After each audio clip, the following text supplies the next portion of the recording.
Hi, I'm Hayley McDonald and I work in the business transformation team. My name's Sian. I work in the technology space in Auckland. My name's Andy and I work on technical roles at Younity. My name's Elena and I'm in the Auckland team and I specialise in recruiting for business transformation roles. So we're finding the market is steadily picking up through February, March this year. Last year was very average. We're finding 2025 is looking much more promising. Right now what we're seeing is a bit of ups and downs. There's definitely some new stuff coming in, which has been great. Thankfully, the start of the year has been quite positive, so we're seeing a few more roles coming through, a little bit more action in the market, especially in the private sector. The market's still a little bit unpredictable. It's been a little bit up and down for the last 18 months or so, but we are hearing positive things around an increase in roles and companies looking to hire over the next few months.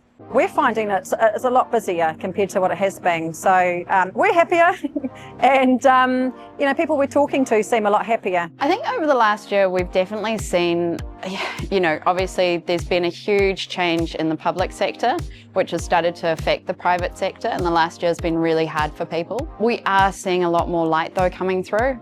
From what I'm hearing, a lot of companies have a new financial year coming up in the next month or so, and that's going to lead to an increase in wanting to do some new projects and hire BAs and project managers to help support that. A lot of our clients are starting to talk about work they want to do this year, so it's not just about cost reduction or saving money, it's actually about spending some money and recruiting people and delivering. Typically in business transformation, we do get a lot more contract work.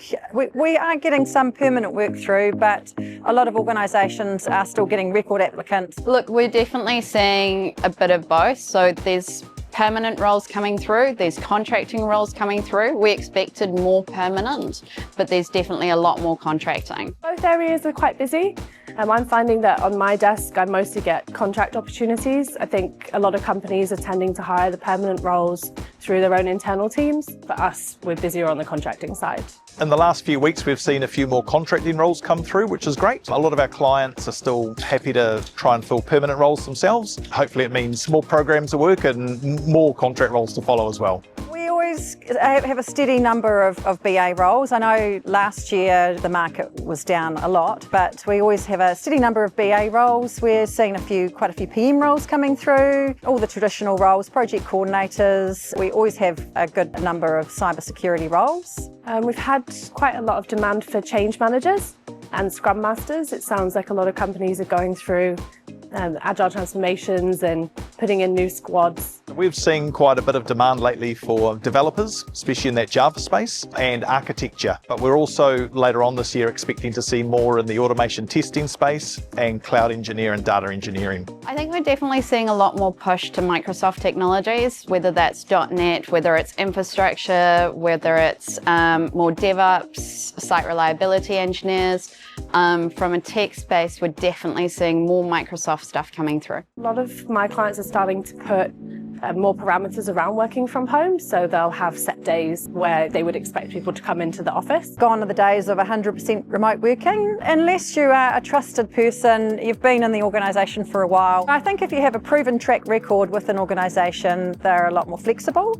However, a lot of the requirements coming through do want people to be in the office. I think they're trying to build team culture and revive the city as well. I think the changes that we're seeing in the whole remote working or work from home is people back in the office. Definitely more of a push to 3 days a week, especially with clients that were kind of sitting on 1 or 2. We don't really mind. There's more of a standardized, we're going to have an anchor day, 2 other days to be in the office, and trying to get the people around the city more. Yeah, so we are seeing a lot more emphasis on people coming back into the office. Most of our clients seem to be settling on 3 days in, 2 days out type of model. A lot of the candidates we talk to are quite happy to work to that as well. Look, I think if you're currently on the market, make sure your CV is tidy, it's clean, it's got your responsibilities, not just those buzzwords. If you've run it through an AI system, go back through, personalize it a lot more, and put your voice out there. I really think you need to put a lot of effort into your CV. Some CVs that come through are really long and too wordy.